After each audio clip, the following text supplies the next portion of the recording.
نننی چې زموږ کوم ټاپک دی دا یو ډیر امپورټنت ټاپک دی ځکه د ډیرو کسانو په ذهن کې یو کنفیوژن دی او ان شاء الله د دې شارټ ویډیو د کتلو نه بعد بس تاسو دا کنفیوژن مکمل ختم شي.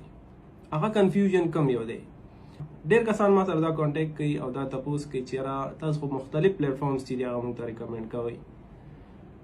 اوس موږ کنفیوژن چې موږ په کوم یو پلیټ فارم باندې کار شروع کوو. تاسو کله وایي چې ټیک ټاک شاپ باندې کار شروع کوي، کله وایي په والمارټ باندې کار شروع کوي، کله وایي په امازون باندې کار شروع کوي.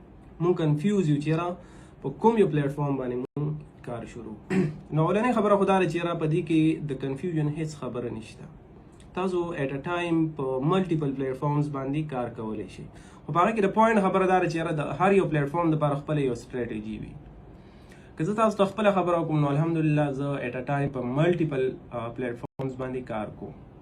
خو زه خپله څه کوم، زما د هر یو پلیټ فارم لپاره خپله یو سټریټجي ده. داسې نه ده چې زه په امازون او په ټیک ټاک شاپ او په والمارټ باندې په یو سټریټجي باندې کار کوم. زما چې کومه سټریټجي ده د والمارټ دپاره بدله ده، د ټیک ټاک شاپ دپاره بدله ده، او د ایبی دپاره بدله ده، او د امازون دپاره بدله ده. تاسو چې دی په یو ټایم کې ایټ ا ټایم تاسو په ملټیپل پلیټ فارمز باندې کار کولی شئ. خو ستاسو سټریټجي چې ده هغه به بدله وي، مختلفه به وي. د هر یو پلیټ فارم دپاره به ستاسو جدا سټریټجي وي. اوس زه تاسو سره خپله سټریټجي شیر کوم چې زه په کومې طریقې سره کار کوم.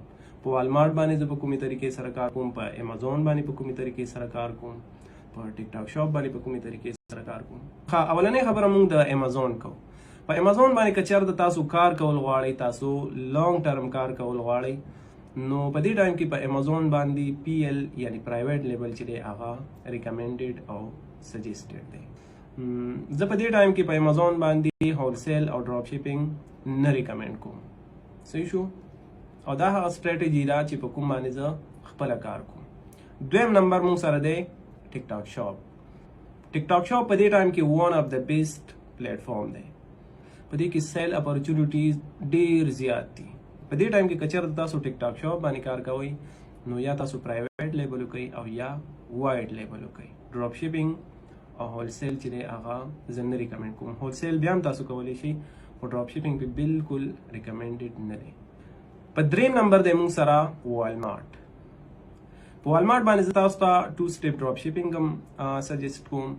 د دې نه علاوه تاسو په دې باندې هولسیل هم کولی شئ او بل تاسو په دې باندې پی ایل هم کولی شئ، پرایویټ لیبل. او دا هغه سټریټجي او دا هغه طریقه کار دی کوم باندې چې زه خپله کار کوم او الحمدلله ما ته خپله زبردست ریزلټ میلاوي.